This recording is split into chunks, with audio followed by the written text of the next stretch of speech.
Chapter 8. The elevator eased to a stop and Matt McKillop announced, "Sixth floor, hotel rehab. Any guests for the sixth floor?" The ambulance attendant grinned broadly at Lisa as the door slid open, but she didn't respond. Carly Reynolds, the nurse who had met them at the ground floor entrance, moved back to allow Lisa's stepfather to press the button on the elevator panel to keep the doors apart. Her mother stepped out first, making room for Matt and Carly to wheel the stretcher out into the hallway. It was obvious they were taking care to ease it gently over the gap between the elevator and the tile floor. Despite her recent morphine injection, Lisa was in considerable pain, and she appreciated their efforts to keep her from feeling any more discomfort than necessary. Keeping his finger on the open button, Jack said, "Sorry, but I've got to get back to work." He appeared to be speaking to Lisa, but it was her mother who turned to face him. "Right now?" Diane asked. He nodded. "I've missed a lot of time. Things are piling up. You understand." Gritting her teeth, Lisa found it hard to concentrate on what he was saying, but she didn't really need to hear the words. She could read the look on her stepfather's face, see him groping for whatever excuse would permit him to leave. Nor did she blame him now. He reached out of the elevator and gently squeezed Lisa's free hand. "I'll see you soon, honey." Then to his wife, "I'll take a taxi so you can keep the car."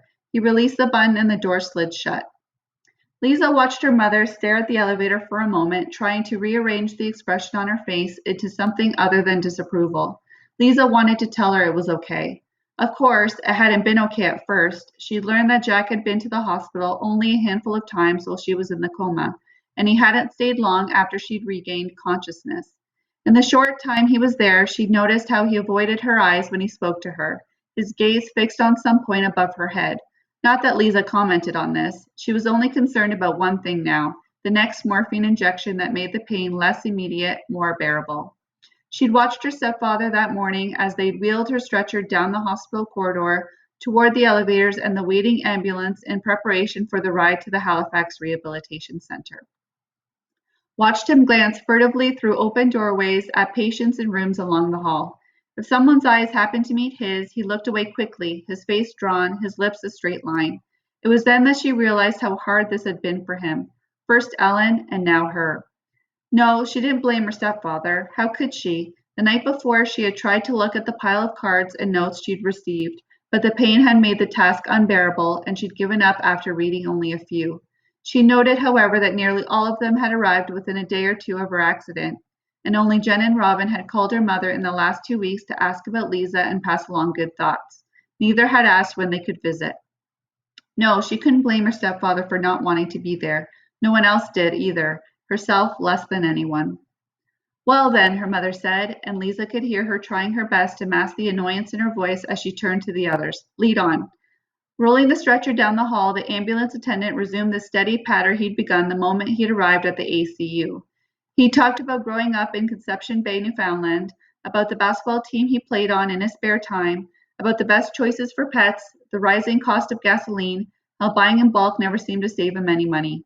Lisa hadn't been able to focus on his words and was thankful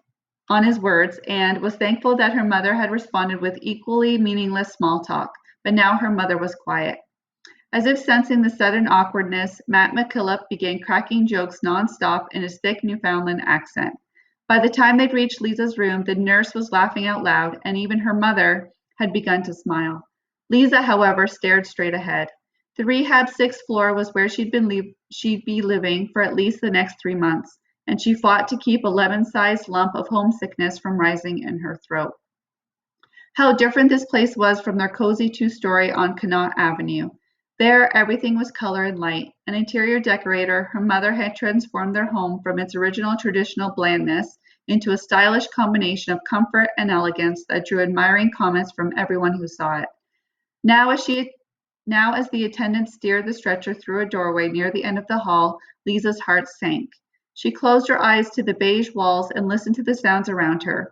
Voices low in conversation, a television host describing fantastic prizes to be won, a toilet flushing, footsteps at the other end of the hall, a guttural moaning that suggested